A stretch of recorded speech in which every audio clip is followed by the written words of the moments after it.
In problem number 2, we're told the 3 zeros for a cubic polynomial. So if I'm given 3 zeros and I know it's cubic, I know that there aren't any additional zeros and none of these zeros have a multiplicity. Because I know that the degree of the polynomial and the number of zeros matches. So when I'm looking at this, if I'm trying to make the most simple polynomial function, I could call it p of x or I could call it y. So p of x equals, if I have x equals 1 and I subtract 1 from each side to make that equal to 0, I have x minus 1 equals 0. So there's one of my factors. I can do the same thing with x equals negative 1. I can add that 1 to both sides, so x plus 1 equals 0. And then if I have x equals 4 and I subtract 4 from each side to solve for 0, I know that my other factor is x minus 4. That is the least complicated polynomial in factored form that satisfies these requirements. But notice this asks me for standard form, so I'm not going to have that circled. I'm going to go back and I actually need to multiply this through. Personally, I would recommend multiplying those first two factors because notice that's the factorization of a difference of squares. So we already know that that easily multiplies back to be x squared minus 1. That makes the multiplication on the next two much simpler.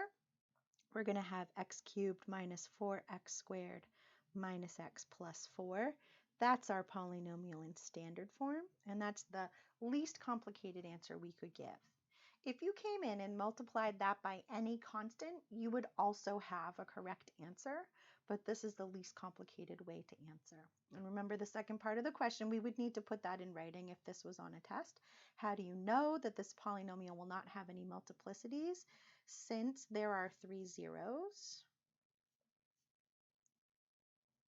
and the degree is 3, there aren't any multiplicities.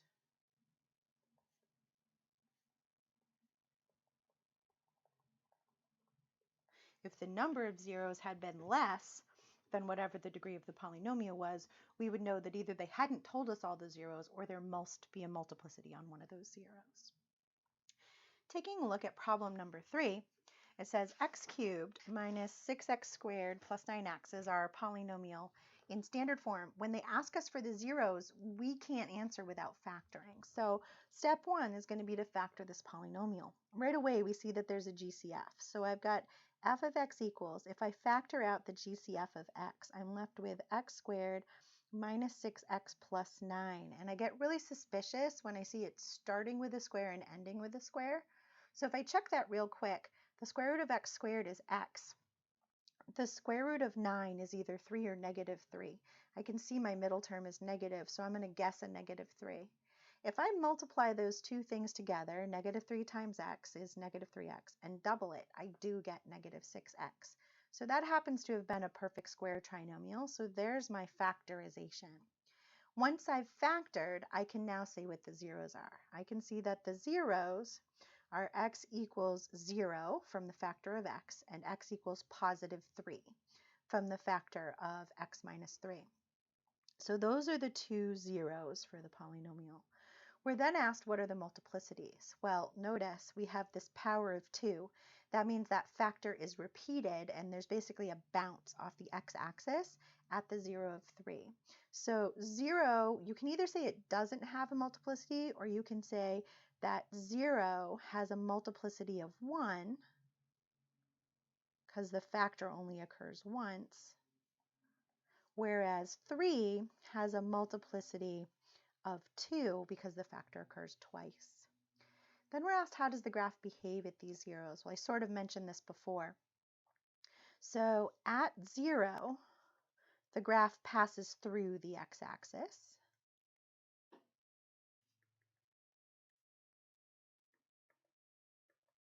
Whereas at 3, the graph bounces off the x-axis.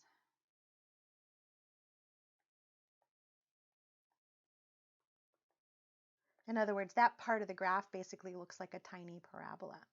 If you just wanted to have an idea in your head of what does this polynomial look like, looking at the beginning, you can see that that's positive and odd, so you know it's going to have down-up end behavior. You know it's going to cross through the x-axis at 0, and it's going to bounce off the x-axis at 3. So it roughly looks like that. That's a really rough sketch of what this polynomial would look like. We're asked, is this even, odd, or neither? Now, looking at the graph, I can see that this doesn't, it's not symmetric. If I reflect this across the y-axis, it's not going to look the same. And if I spin it around the origin 180 degrees, it also won't look the same. So it is neither even nor odd. And I could, of course, prove that algebraically as well. In number 4, we're asked to solve a bit of a word problem, and this is a fairly common type of word problem you see related to polynomials. It says a designer wants to make a rectangular prism box with a maximum volume while keeping the sum of its length, width, and height at 12 inches. Okay, that's the first concrete information. The length plus the width plus the height has to stay fixed at 12 inches. Now we've got some other concrete information. The length must be 3 times the height. So the length is 3 times the height. As soon as I see that, I start thinking substitution. I could substitute 3h for that L, and now this equation wouldn't have so many variables. It would become 3h plus w plus h, or 4h plus w is equal to 12. If I solve that for w, I get w equals 12 minus 4h.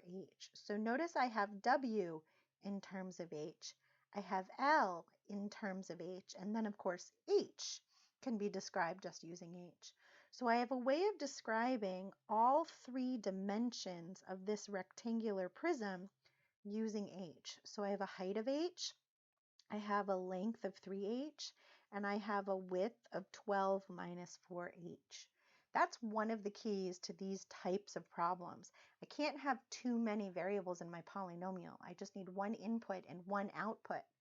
If the output is going to be volume, then the input has to be either length, width, or height. In this case, it makes sense for the input to be the height because everything else can be described using the height. So my volume formula is like V of h. So the volume based on the height is the length, which is 3h, times the width, which is 12 minus 4h, times the height, which is just h. Now, depending on what I need to do, I might want to multiply that out to be standard form, or I might want to go ahead and leave it in factored form. I think I would at least clean it up to be 3h squared times 12 minus 4h, just not to need so many parentheses. This asks me what should each dimension be if I'm maximizing the volume. So if I think about this, I'm looking for a relative max of this polynomial function.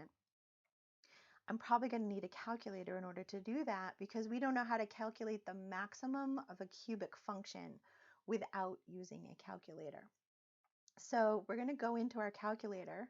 We're going to put this formula into y1, and we're going to use second calc max, but we need to think about where are we doing that second calc max. So let's get the calculator on the same screen as our notes, and let's get this formula in here. So I'm just going to scroll this so I can see. So I'm doing y. I'm going to clear out in my y equals. I'm going to put in my formula knowing that I need to use x instead of h, but otherwise I don't need to take the time to multiply this all the way out. I can work with it as is. I have no idea what a good window is going to be, so I tend to like to start with Zoom Standard and just see what happens. It's taking a minute to figure out the graph. This might be a reasonable window, or there's a chance that I'm not going to see anything at all when it finally shows up. Okay, now that I've gotten my graph to show up, I have to remember what I'm looking for. Remember, I am looking for the relative max. And I can't see that relative max on the screen, so I can tell I need to do some adjustment to my window. Now it's really clear I need to see very little on the left side of my y-axis, and I don't need to see nearly as much on the right, so I can really zoom in side to side. I also don't care about minimums, so I don't really need to see anything below the x-axis, but I do need to see quite a bit higher than I'm seeing right now. So that's going to inform my decision when I go in and play with this window. I'm going to cut my x min down to -1 and my x max down to 5 because I can see I don't need to see any further to the left and to the right than that. My y min I'm also going to cut down to -1 because if I'm looking for a relative maximum, I don't care what's happening below the x-axis. Currently my y max is set to 10 and that wasn't nearly high enough. I'm going to overestimate and go up to 50, hoping that I catch it. I'm going to change my scale to go by 5s. So let's see what happens when we hit graph. Oh, that did it. So I was lucky and I got a better window on my first try. I can tell that it makes sense if my height is 0, I'm going to have a volume of 0. So that explains what's going on at my x-intercept down here. And I'm looking for this local max up here. So I'm going to do a second calc maximum. I need to go a little bit to the left and then a little bit to the right to set my boundaries. And then I can just ask the calculator to calculate. I don't care about a guess. I need to do some important interpretation here. This says my y max occurs when x equals to 2 point, and then look how many zeros there are, and then only a very tiny number. It's actually a rounding error. This is really an x value of 2, and that's something I have to know about the calculator. So this is saying when x is 2, y is 48. So let's just record that max value. I'm going to actually go ahead and snip this right in here so I can draw in this picture. I'm going to pause for a minute while I get that on my screen. Okay, so I snipped that image right in here, and I can see that this point up here is 2, 48. Now remember, our input was the height. So this says at a height of 2, let's see, what are our units? 2 inches. The volume is maximized at 48 cubic inches. The question though was, what should each dimension be? So I've found the information I need, but I haven't found the answer. Remember, the answer is what is each dimension? I know one of the dimensions is the height, but I need the length and the width as well. So if we plug into here, we're going to get 6, and that'll be our length. If we plug into here, we're going to have 12 minus 8, which is 4. So we know that the dimensions which maximize volume are a length of 6 inches by a width of 4 inches by a height of 2 inches. So those are the dimensions that maximize the volume. Now you might be saying, but wait, Mrs. Leonard, over here, this graph kept going up forever. But think about what that part of the curve means. That's got a negative height. That is no meaning in reality. So really, the only realistic dimensions represented on this graph are the ones between a height of 0 and then over here, let's see, I don't remember what our scale was, but let's see, if this is 2, that must be 3. So our height can only go between 0 and 3 inches to even have a box at all that meets these requirements. So within the realm of possibility, the maximum height is 48 inches cubed, and those are the dimensions that generate it.